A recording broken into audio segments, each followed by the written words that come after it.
Years ago, I had an attorney friend who was legally blind.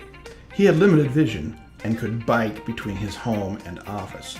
He relished in the challenges and possibilities of the PC. He installed a sizable high-res screen with a magnifier the size of a sheet of paper, mounted on a flexible arm, and a text reader to navigate through programs and commands. Voice recognition transcribed long legal documents for him.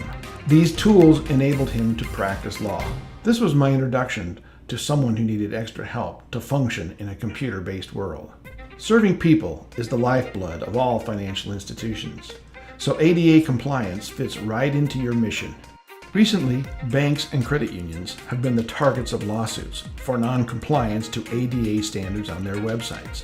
Here are 3 critical reasons why a website update should be a top priority. First, remedy any ADA defects for both desktop and mobile to minimize or even avoid any legal action altogether.